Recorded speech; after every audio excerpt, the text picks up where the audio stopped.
This is preparation of amines. हम amines की preparation में पार्ट 2 में है। पार्ट 2 हम लोग पढ़ चुके हैं अभी तक रिडक्शन ऑफ एजाइड्स। एजाइड्स को हम लोगों ने अमाइंस में कन्वर्ट किया था। Now we are moving towards decarboxylation of alpha amino acids. हम लोग decarboxylation of alpha amino acids की तरफ बढ़ रहे हैं। Decarboxylation of alpha amino acids तो स्टार्ट करते हैं। We have to heat with barium hydroxide alpha amino acid. ये एग्जांपल है RCH3OOH NH2। This is one of the alpha amino acid. इसको बेरियम हाइड्रोक्साइड के साथ हीट करते हैं तो ये जो कार्बोक्सिलिक ग्रुप है, ये कार्बोक्सिलिक ग्रुप निकल जाता है CO2 के फॉर्म में। It is called as decarboxylation. इसको कहते हैं डी कार्बोक्सिलेशन। तो उससे बचता है RCH NH2।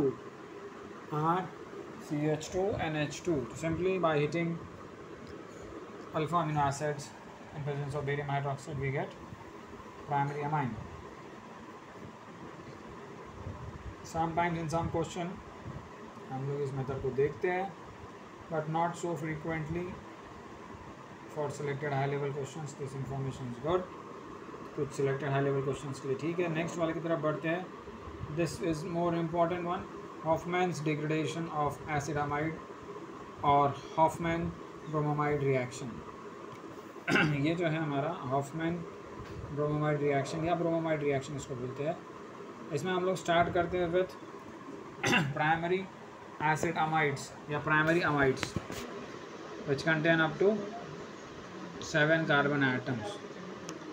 जब इसके अंदर 7 या कम कार्बन एटम होते हैं और इसका रिएक्शन हम कराते हैं ब्रोमीन और कॉस्टिक पोटैश के साथ KOH। Caustic potash is KOH। जब हम इनके साथ रिएक्शन कराते हैं तो फिर हमको प्राइमरी अमाइन मिलता है जिसमें कि एक कार्बन कम होता है। It is something similar to decarboxylation. Decarboxylation में भी एक कार्बन कम होता है, जैसा अभी थोड़ी देर पहले देखा था हमने।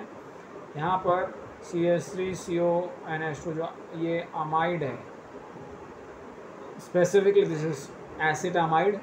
CH3CONH2 का नाम है एसिटामाइड। जब हम Br2 और KOH के साथ इसको हीट करते हैं तो यहाँ पर CO ग्रुप, ये जो बीच का CO ग्रुप है वो बाहर निकल जाएगा and remaining portion will form amine CH3NH2 बन जाएगा। अब हालांकि इसके अंदर जो प्रोसेस है काफ़ी लेंदी है, इसका काफ़ी लेंदी प्रोसेस है जिसमें कि ये फॉर्मेशन होता है, बट यहाँ पर हम शॉर्ट में we can compare it with, हम इसको शॉर्ट में ऐसा कंपेयर कर सकते हैं। पहले मैं एक्चुअल जो है रिएक्शन उसको डिस्कस करने की कोशिश करूँगा, फिर इसको शॉर्ट में डिस्कस करेंगे कि ये जो कार्बन है जो CO ये कहाँ गया। This gets converted to K2CO3। ये K2CO3 में कन्वर्ट हो गया। Br2 combines with one of the K to form KBr, twice KBr। यहाँ से 2 मॉलिक्यूल KBr के बनेंगे and some of the oxygen is used in K2CO3, some of the oxygen goes in water। इस तरह से ये साइड प्रोडक्ट्स बनते हैं। हालांकि हम इनके और भी डिटेल्स देख सकते हैं whenever we study the details of this reaction। अभी तो हम शॉर्ट में देखेंगे कि इसके अंदर एक इंटरमीडिएट भी बनता है जिसको हम ब्रोमामाइड बोलते हैं, जिसकी वजह से इसका नाम ब्रोमामाइड रिएक्शन रखा है। तो ये स्टेप बाय स्टेप आगे बढ़ेंगे। तो विल सी अनदर एग्जांपल। यहाँ एक और एग्जांपल जो है उसमें आ रहा है C6H5CONH2। This is aromatic amide. और एरोमेटिक अमाइड के अंदर फिर से हम Br2 और KOH के प्रेजेंस में जब रिएक्शन करेंगे तो we get aromatic amine aniline, इसको बोलते हैं। C6H5NH2 is aniline.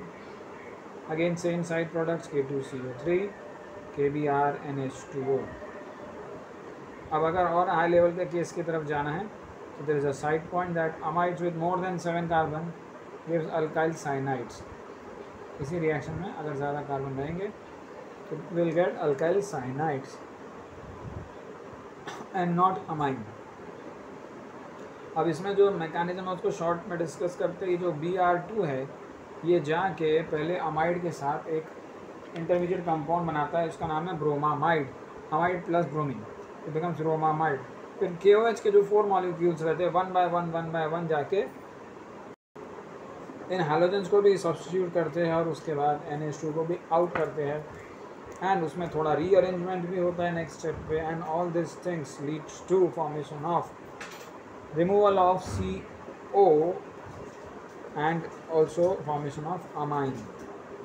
सो इस तरह से ये काफ़ी लेंदी प्रोसेस है, इसका मैकेनिज्म काफ़ी लेंदी है। एंड आगे बढ़ते हैं नेक्स्ट प्रिपरेशन मेथड की तरफ, Gabriel phthalimide synthesis. Gabriel phthalimide synthesis की बात करेंगे हम। Gabriel phthalimide synthesis, the name itself tells that कि इसमें नाम भी है साइंटिस्ट का और प्रोसेस का भी नाम है एंड दैट्स वाई इसमें 2 नेम है, Gabriel and phthalimide. Now what is phthalimide यहाँ देखेंगे। This big structure is called as phthalimide and this phthalimide, इसका काफ़ी प्रॉपर अरेंजमेंट किया गया है थैलेमाइड के अंदर। एंड यहाँ पर जो थैलेमाइड लेने का मेन रीज़न ये है कि इससे हमको मेनली प्राइमरी अमाइन मिलता है एंड इस स्ट्रक्चर के अंदर सेकेंडरी, टर्शियरी या क्वाटर्नरी बनने का चांस नहीं है। So that is why it is preferably for the preparation method of primary amines. You can see the structure of thaliamide. Phthalimide में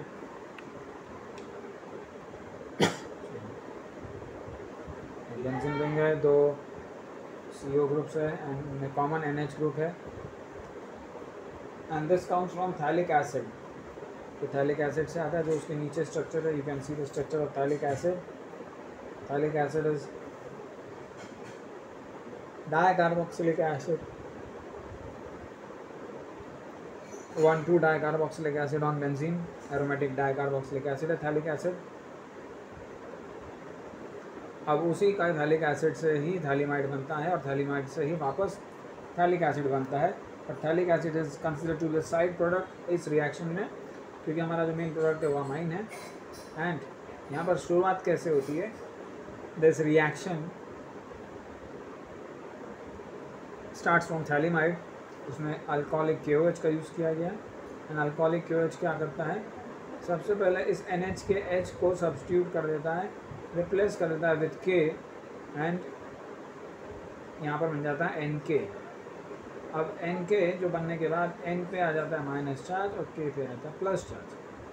सो N becomes a nucleophile nitrogen और ये next step में C2H5I रखा गया है और C2H5I में से I माइनस को K के साथ निकाल दिया जाता है। I minus goes with K तो फॉर्म KI और ये जो N माइनस है वो अल्काइल ग्रुप पर अटैक करके यहाँ पर बॉन्ड बना लेता है विथ नाइट्रोजन NC2H5। इस तरह से बॉन्ड बन जाता है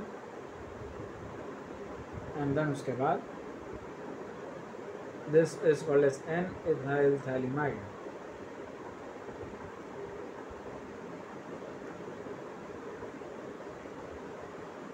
N-ethyl thaliamide इसको बोलते हैं।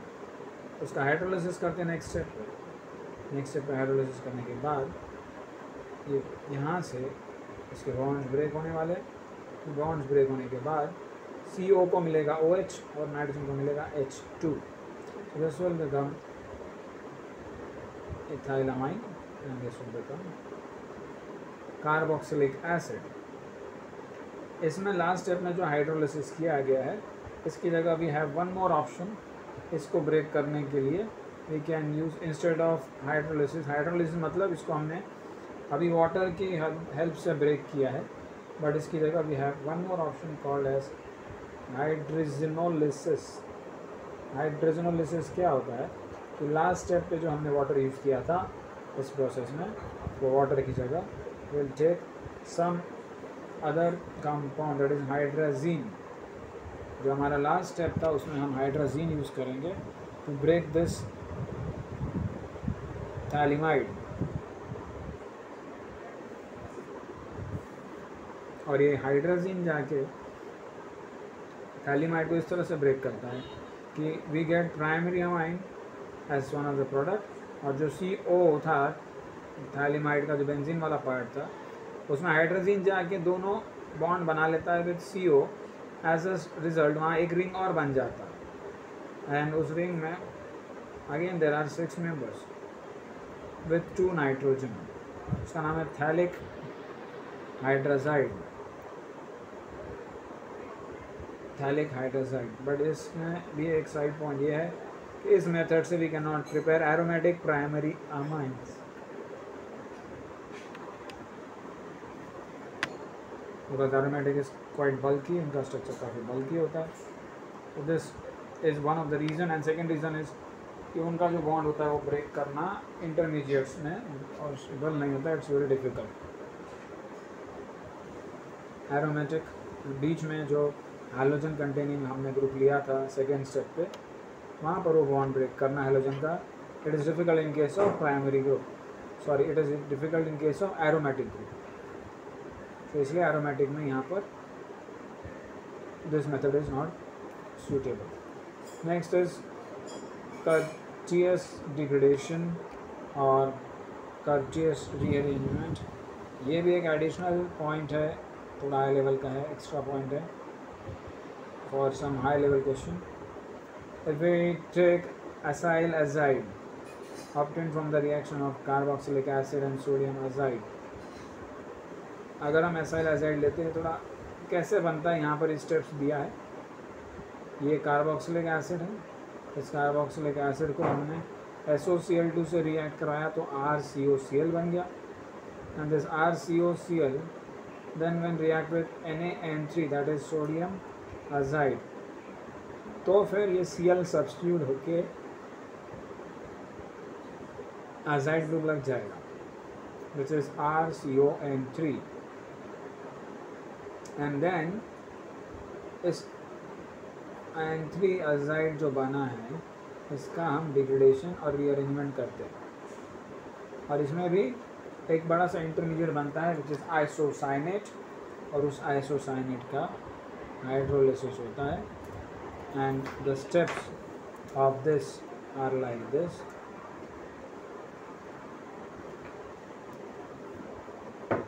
ये RCON3 जो हम देख रहे हैं, इसमें से N2 रिलीज होने के बाद आइसोसाइनेट बना, and because it is not so important इसलिए थोड़ा हल्का सा फेंट है, optional kind of high level thing. फिर उसका आइसोसाइनेट जो बनता है, दिस आइसोसाइनेट NCO ग्रुप, और NCO में ये जो है यहाँ से डबल बॉन्ड ब्रेक होगा, CO will be release in the form of CO2 and nitrogen will get hydrogen from water. तो इस तरह से यहाँ बनेगा primary amine, and one of the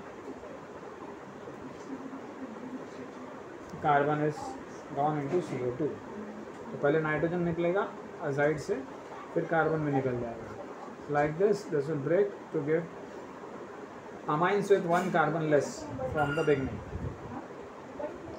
इसके मैकेनिज्म की और डिटेल्स यहाँ पर दी है, जो कि somewhat similar to bromamide degradation. जो हम लोग ब्रोमोमाइड डिग्रेडेशन डिस्कस कर रहे थे उसमें भी इसी तरह का आइसोसाइनेट बनता है जो कि इस तरह से ब्रेक होके प्राइमरी अमाइन बनाता है। तो it's mechanism is like this, short में यहाँ मैकेनिज्म दिया है।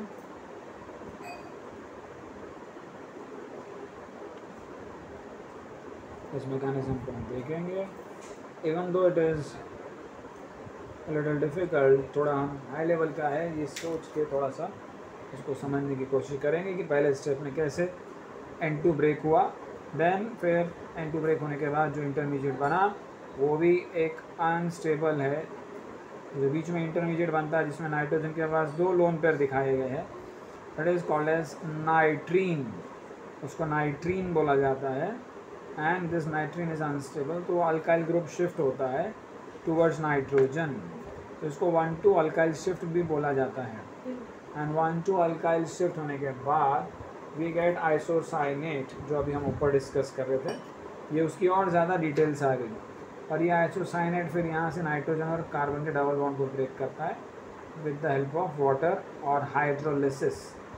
और हाइड्रोलिसिस में ये नाइट्रोजन को हाइड्रोजन मिलेगा, so it will become amine RNH2। और ये यहाँ से जब कार्बन और नाइट्रोजन का बॉन्ड ब्रेक होगा तो it will form CO2 as the side product. अब इसमें भी वही चीज़ है कि एक कार्बन निकल चुका है, इसलिए यहाँ जो प्राइमरी अमाइन मिलेगा it has 1 carbon less than the original.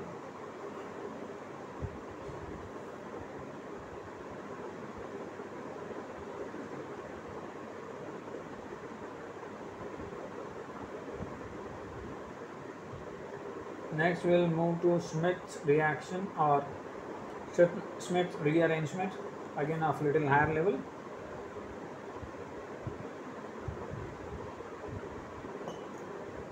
To get a new higher dimension understanding, थोड़ा सा हाई लेवल की अंडरस्टैंडिंग आने के लिए हम ये देखेंगे, ये जो है ये कर्टियस डिग्रेडेशन का एक मॉडिफिकेशन है। इसमें भी हम लोग देखेंगे कि we started with carboxylic acid and sodium azide and presence of concentrated H2SO4. Again CO2 and N2 are liberated and it forms primary amine. Again 1 carbon less and N2 is released. तो जैसा पहले step by step था वैसा ही ये है। And यहाँ पर हम देख रहे हैं दिस इज़ नॉट, सेकेंड वाले स्टेप में जो हम देख रहे हैं this is not aromatic, this is aliphatic carboxylic acid और उसका रिएक्शन फिर इस तरह से होता है। और बीच का CO ग्रुप कार्बोक्सिलिक ग्रुप निकल जाएगा in the form of CO2 और अजाइड का N2 भी निकल जाएगा and we get primary amine. Ritter reaction, this Ritter reaction next वाला जो है वो भी एक हायर लेवल है, एक्स्ट्रा इन्फॉर्मेशन है। रिटर रिएक्शन जो टर्शियरी अल्कोहल होता है, टर्शियरी अल्कोहल के लिए स्पेसिफिकली होता है, it is treated with HCN and H2SO4 and it forms corresponding primary amine with tertiary alkyl group। तो ये इसका एक स्पेसिफिक नेचर है, बहुत ज़्यादा इम्पोर्टेंट नहीं है, so will not discuss this too much. एक एक्स्ट्रा इन्फॉर्मेशन के तौर पर अगर हम कर पाएँ तो इट्स गुड कि ऐसा भी एक रिएक्शन होता है जिसमें HCN एंड H2SO4 की वजह से एक नाइट्रोजन यहाँ पर इंट्रोड्यूस हो जाता है। Leuckart reaction is again something additional. Next one Leuckart reaction, again some extra information. यहाँ पर अल्डिहाइड या कीटोन से हम शुरू करते हैं विथ अमोनियम फॉर्मेट और ammonium formamide and then ammonium formate, या हम यहाँ देख रहे हैं ये जो है अमोनियम फॉर्मेट है और ये जो है ये फॉर्मामाइड है। इसके साथ जब हम अल्डिहाइड कीटोन का रिएक्शन कराते हैं तो एक इंटरमीडिएट बनता है यहाँ पे। ये इंटरमीडिएट किस तरह से बना है, लेट्स सी कि इसमें से यू कैन से कि ये जो है दिस CHO NH2, इसको हम रिवर्स करके लिखेंगे तो यहाँ से H2 और यहाँ से O निकल जाएगा। अल्डिहाइड कीटोन का ऑक्सीजन और ये CO NH2 का H2 निकल गया एंड ये इंटरमीडिएट बन गया। और ये जो इंटरमीडिएट बना है इसके साथ बना है एक CO2 NH3 NH2। Depending on कि हमने स्टार्टिंग में क्या लिया उसके हिसाब से ये बाकी के जो कार्बन थे इसके वो सब साइड प्रोडक्ट में कन्वर्ट हो जाएंगे और उसका अमोनिया बन के रिलीज़ हो जाएगा। एंड फिर ये जो इंटरमीडिएट बनना था इसके अंदर, ये जो इंटरमीडिएट बनता है इस इंटरमीडिएट को हम हाइड्रोलिसिस करते हैं और this intermediate is further hydrolysed to form primary amine CO2 and H2O, something of high level जिसमें कि हम एक्स्ट्रा इंफॉर्मेशन लर्न करते हैं फॉर आवर एक्स्ट्रा नॉलेज। और ये जो मेथड है this can be applied for preparation of aromatic primary amines, but बहुत ज़्यादा यूज़ नहीं होता है इसलिए ज़्यादा स्ट्रेस नहीं देते इस पर। Next one is using Grignard's reagent. Grignard's reagent में भी इसको हम एज एडिशनल इंफॉर्मेशन मानेंगे, नॉट इसको कि as a main reaction. Main reactions हमारे ऑलरेडी हो चुके हैं, इसमें ये सब एक्स्ट्रा इन्फॉर्मेशन आ रही है। प्राइमरी अमाइंस ये जो है इससे बहुत ज़्यादा प्योर स्टेट में हमको मिलता है। यहाँ पर हम लेते हैं RMGX and monochloramine, this is chloramine. इसमें से ये जो क्लोरीन है ये MgX के साथ चला जाएगा और R will be combined with NH2 to form RNH2, simply substitution reaction। तो बहुत ज़्यादा यूज़ में नहीं आता है इसको, only sometimes in some books you will find this questions। इस तरह के क्वेश्चंस को we can take it for some additional information, और अगर if it seems to be difficult we can skip that। ये जितनी भी एडिशनल इंफॉर्मेशन है वी कैन डू दैट। अब आता है प्रिपरेशन ऑफ सेकेंडरी अमाइंस। तो preparation of secondary amines will be discuss in the next part. Will stop here now.